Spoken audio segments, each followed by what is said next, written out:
एक ऐसा युग जहां न कोई मोबाइल था, न इंटरनेट, न ही टीवी। फिर भी लोग हजारों किलोमीटर दूर की आवाजें अपने कानों में सुन पा रहे थे। युद्ध की घोषणाएं, क्रिकेट का सीधा प्रसारण, नेता के भाषण और मनपसंद गाने, सब कुछ बिना किसी तार के, बस एक छोटे से डिब्बे के जरिए। रेडियो सिर्फ एक यंत्र नहीं था, यह विज्ञान और कल्पना के संगम से पैदा हुआ वो जादू था जिसने दुनिया के हर कोने को एक अदृश्य पुल से जोड़ दिया। यह वह समय था जब इंसानों ने पहली बार हवा में बात करना सीखा। कैसे शुरू हुआ यह सफर? क्या सच में बिना तार के संदेश भेजना संभव था? किन लोगों ने इसे हकीकत में बदला और कैसे इसने हमारी जिंदगी, युद्ध, राजनीति और मनोरंजन की दुनिया ही बदल दी? चलिए इस अद्भुत कहानी में कदम रखते हैं, उस यात्रा में जहां विज्ञान ने संवाद को पंख दिए और रेडियो बना पूरी मानवता की पहली वायरलेस आवाज। रेडियो का आविष्कार अचानक नहीं हुआ, यह विज्ञान की कई खोजों की कड़ी में एक क्रांतिकारी कड़ी था। इसकी नींव रखी जेम्स क्लार्क मैक्सवेल ने, जिन्होंने 1860 के दशक में यह सिद्धांत दिया कि विद्युत और चुंबकीय क्षेत्र एक दूसरे से जुड़े होते हैं और इनका मिलन तरंगों के रूप में अंतरिक्ष में फैल सकता है। यही विद्युत चुंबकीय तरंगें थीं जो आगे चलकर रेडियो की आत्मा बनी। लेकिन यह सिर्फ सिद्धांत था, प्रयोग नहीं। सिद्धांत को हकीकत में बदला हेनरिच हर्ट्ज ने। 1886 से 1889 के बीच उन्होंने प्रयोग कर दिखाया कि विद्युत चुंबकीय तरंगें वास्तव में बनाई और पकड़ी जा सकती हैं। उनके प्रयोगों ने साबित कर दिया कि बिना किसी तार के ऊर्जा और संकेत हवा में भेजे जा सकते हैं। यहीं से वैज्ञानिकों की कल्पना को नई उड़ान मिली। अगर हम संकेत भेज सकते हैं तो क्या हम आवाज भी भेज सकते हैं? क्या बिना तार के संवाद संभव है? यही सवाल बना आगे के आविष्कारों का बीज और विज्ञान की इस नींव पर खड़ी हुई रेडियो की क्रांति, जिसने दुनिया को एक नई जुबान दी, हवा में गूंजती हुई जुबान। विद्युत चुंबकीय तरंगों की खोज ने वैज्ञानिकों की कल्पना को हकीकत में बदलने की चुनौती दी और यहीं से शुरू हुआ प्रयोगों का युग, जिसने रेडियो को जन्म दिया। सबसे पहले थे निकोला टेस्ला। बिजली के जादूगर कहलाने वाले टेस्ला ने सबसे पहले यह कल्पना की कि बिना तार के ऊर्जा और संदेशों को एक जगह से दूसरी जगह भेजा जा सकता है। 1890 के दशक में उन्होंने वायरलेस पावर ट्रांसमिशन के प्रयोग किए और एक ऐसी प्रणाली पर काम किया जिससे विद्युत और सूचना को दूर तक हवा में भेजा जा सके। टेस्ला की सोच रेडियो तकनीक की नींव बनी। दूसरे थे अलेक्जेंडर पोपोव। रूस के इस वैज्ञानिक ने 1895 में एक ऐसा उपकरण विकसित किया जो विद्युत चुंबकीय तरंगों को पकड़ सकता था। इसे उन्होंने तूफान के संकेतों को पकड़ने में इस्तेमाल किया और यह रेडियो रिसीवर की दिशा में पहला व्यावहारिक कदम था।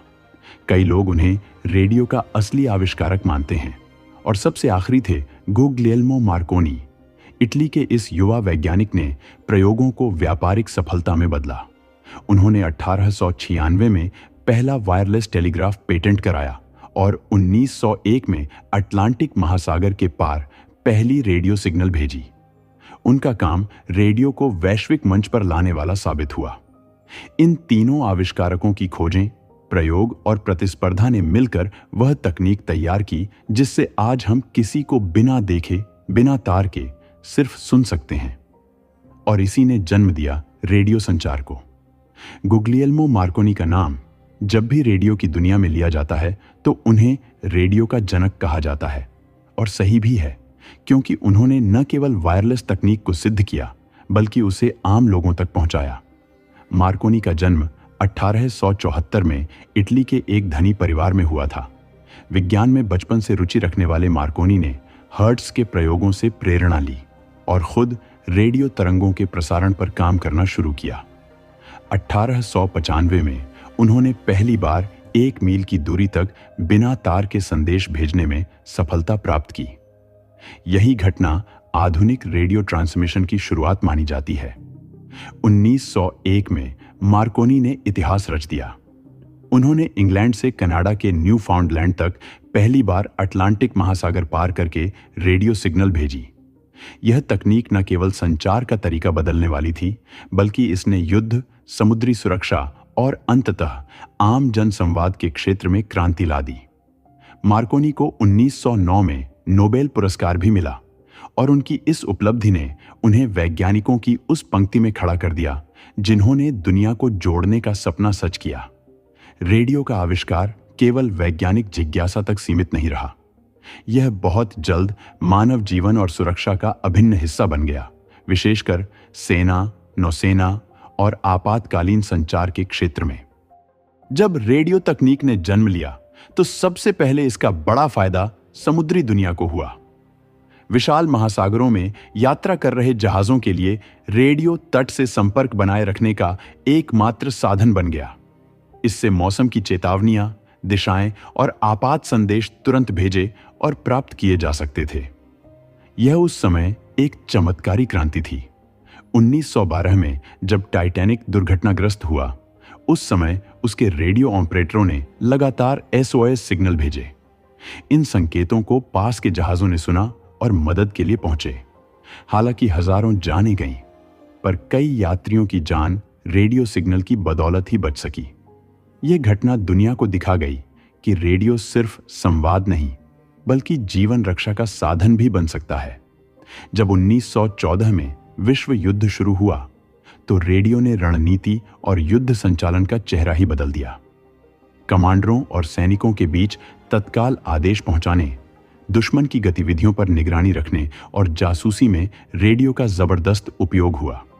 यही वह दौर था जब रेडियो पहली बार एक रणनीतिक हथियार के रूप में उभरा। रेडियो ने अपनी शुरुआती यात्रा में ही यह सिद्ध कर दिया कि यह सिर्फ जानकारी का माध्यम नहीं, बल्कि मानवता की सुरक्षा की डोर भी है, जो दूरी, समय और संकट की सीमाओं को तोड़कर जुड़ाव की नई कहानी लिख सकता है। 1920 का दशक तकनीकी क्रांति का स्वर्णिम दौर था और इसी समय रेडियो ने एक ऐसा बदलाव शुरू किया जिसने जनसंचार की परिभाषा ही बदल दी। पिट्सबर्ग, अमेरिका में जब KDKA नामक पहला रेडियो स्टेशन शुरू हुआ, तो यह केवल एक तकनीकी प्रयोग नहीं था, यह एक नए युग की शुरुआत थी। इस स्टेशन से पहला प्रसारण था अमेरिकी राष्ट्रपति चुनाव के नतीजों की घोषणा, जिसे लाखों लोगों ने पहली बार एक साथ सुना।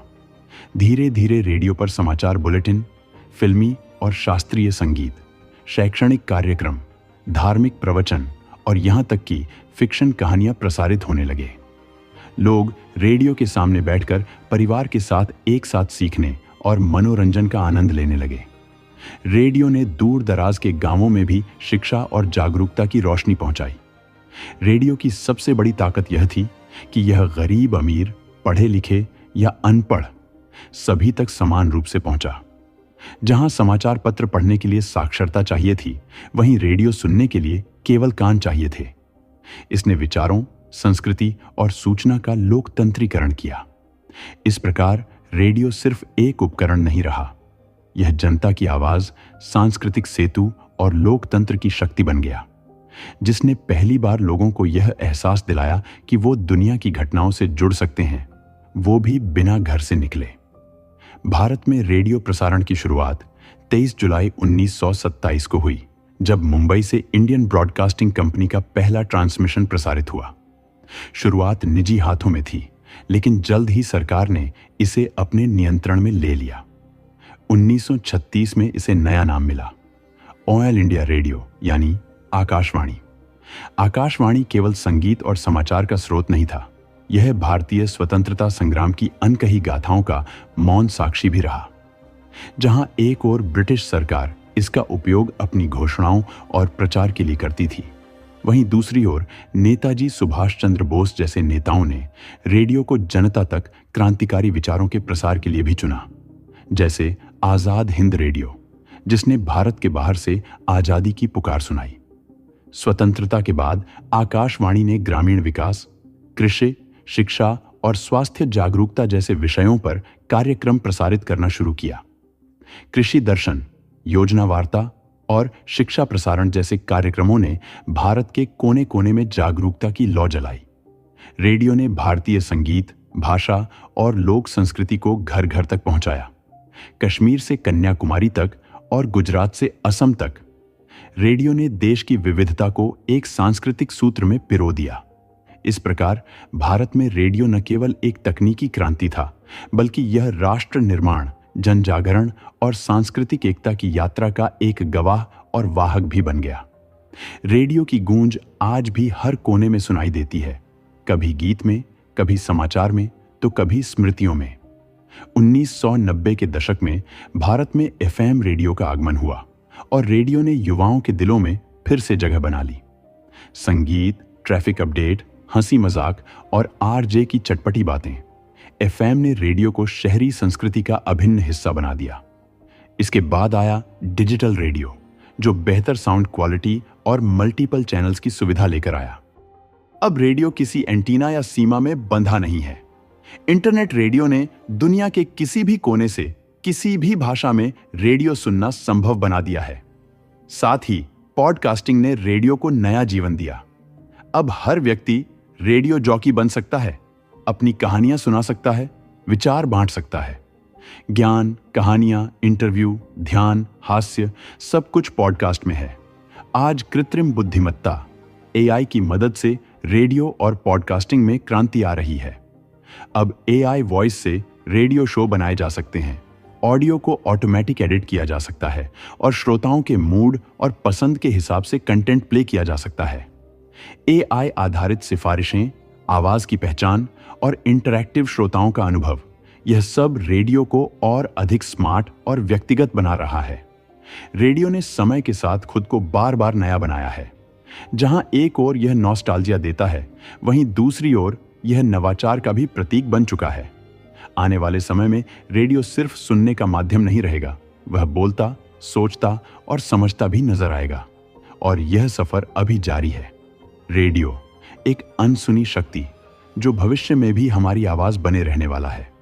रेडियो केवल एक तकनीकी आविष्कार नहीं था, यह संवाद की एक क्रांति थी जिसने दुनिया को जोड़ने का नया तरीका दिया। जब पहली बार हवा में आवाजें गूंजी, तो इंसान ने भौगोलिक सीमाओं को लांघकर एक नया युग शुरू किया, जहां सूचना, भावनाएं और विचार किसी तार या कागज के मोहताज नहीं रहे। आज जब सोशल मीडिया, वीडियो कंटेंट और हाई डेफिनेशन स्क्रीन का युग है, तब भी रेडियो की प्रासंगिकता कम नहीं हुई है। इसकी खासियत है सरलता, पहुंच और भावनात्मक जुड़ाव। रेडियो आज भी गांव देहात से लेकर शहरों तक, टैक्सी से लेकर खेतों तक, स्कूलों से लेकर युद्ध भूमियों तक हर जगह मौजूद है। रेडियो सिर्फ खबरें या गाने नहीं देता, वह हमें सुनना सिखाता है। यह एक ऐसा माध्यम है जिसमें आवाजें चेहरों से ज्यादा बोलती हैं और कल्पना हकीकत से ज्यादा रंगीन होती है। यह तकनीक बदलती रही, लेकिन उसकी आत्मा, सुनाने और सुनने की गहराई कभी नहीं बदली।